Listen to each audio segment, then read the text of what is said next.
Bagaimana proses evakuasi para korban yang hingga saat ini masih terjebak di reruntuhan? Kami sudah bersama dengan Kepala Kantor Sarklas A Surabaya, Nanang Sigit. Assalamualaikum, selamat malam Pak Nanang. Ya, selamat malam. Pak Nanang, jadi kami ingin mengetahui di Selasa malam ini seperti apa proses evakuasi untuk bisa menjangkau para korban dilakukan, Pak Nanang? Ya, saat ini kami melaksanakan proses untuk mengevakuasi korban yang pada saat ini kami ketahui pada kondisi yang masih hidup. Ya. Jadi kami membuka akses ke korban dengan membuat semacam lorong ataupun parit di bawah betonan untuk bisa menjangkau ke korban yang dalam kondisi hidup, akan tetapi belum bisa kami tarik atau kami evakuasi karena terhimpit bagian pinggangnya di betonan yang ada. Oh, Pak Nanang, tapi betul saat ini 38 santri yang diduga masih terjebak, Pak Nanang.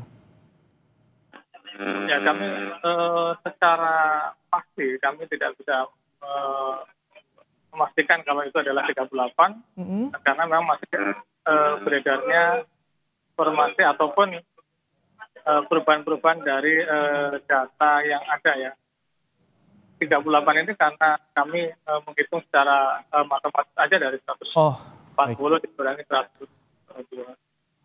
Tapi ada progres semakin mendekat ke titik diduga ada santri, Pak. Masih juga bisa menjaga komunikasi, menjaga santri tetap bisa berkomunikasi dalam keadaan sadar, Pak Nanang? Iya, betul.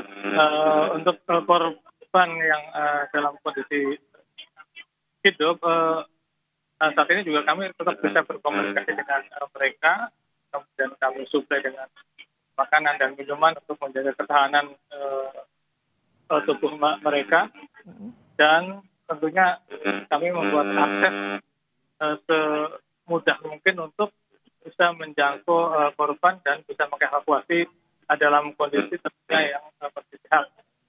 Di samping itu, untuk sore hari ini juga kami mengidentifikasi ada 6 korban lainnya yang dimungkinkan masih dalam kondisi hidup. Kami menggunakan scam, kemudian ada respon dari korban yang 6 ini, respon dari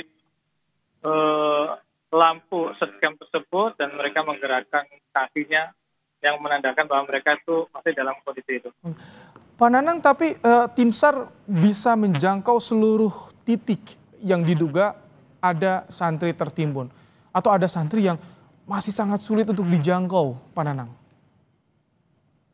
Sebenarnya pada dasarnya bahwa korban ini kan pada satu ruangan yang sama ya, ruangan untuk sholat itu, jadi satu ruangan. Di posisi semua ada di situ, hanya mereka terpisah-pisah karena reruntuhan bangunan ataupun betonan-betonan yang menghalangi antara satu dengan satu yang lain. Oke.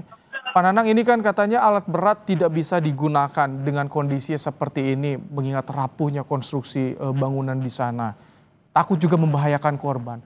Jadi skemanya nanti seperti apa, Pak Nanang? Agar keluarga juga yang menunggu tidak khawatir, mereka masih bisa ada semangat. Korban bisa segera diselamatkan, Pak Nanang.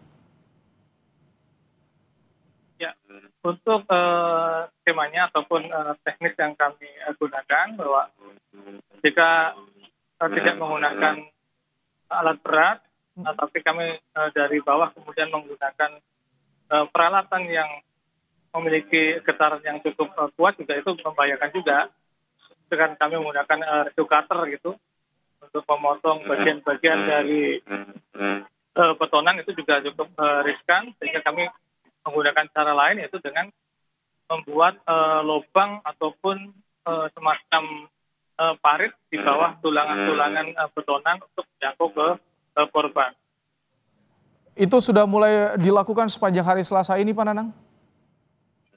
Iya, sepanjang hari Selasa ini sudah kami lakukan, dan untuk saat ini ke korban yang tadi sudah bisa kami komunikasi, tinggal beberapa meter ya, mungkin belum yang 1 meter sudah bisa menjangkau korban dan mudah-mudahan bisa segera dievakuasi. Amin tentunya. Ini kan tim SAR silih berganti ya Pak Nanang, artinya tidak dihentikan walaupun malam terus berupaya untuk mengevakuasi kendala di lapangan selain tadi konstruksi yang rapuh, yang rentan, apalagi yang dihadapkan oleh tim SAR Pak Nanang?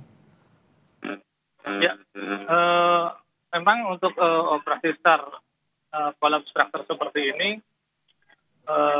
kami kerja 24 jam non-stop, sehingga kami kemudian membagi tim. Tiap tim itu 3 jam diganti dengan tim yang lainnya masing-masing 3 jam untuk mengantisipasi fatigue ataupun kelelahan dari petugas atau tim rescue yang ada. Pak Nanang, terakhir mungkin bagaimana kondisi korban yang terluka, apakah mendapatkan informasi? Tim SAR seperti apa kondisinya saat ini Pak Nanang? Penanganannya bagaimana, informasi dari sana? Ya, kalau untuk yang terluka saat ini dirawat di beberapa rumah sakit di wilayah Sidoarjo. Jadi kami tidak update proses perawatannya, tapi yang jelas mereka dirawat di rumah sakit Siti Hajar, kemudian Delta Surya, dan juga RSUD Sidoarjo. Baik, terima kasih.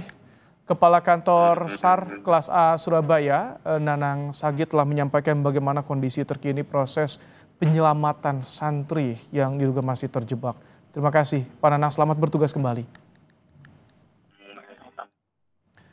Ya, saudara, sampai Selasa malam, 10 korban runtuhan bangunan Pondok Pesantren Buduran Sidoarjo masih dirawat di RS Siti Hajar. 2 diantaranya membaik dan diperbolehkan pulang malam ini. Berikut laporan jurnalis Kompas TV, Andi Pasbudi.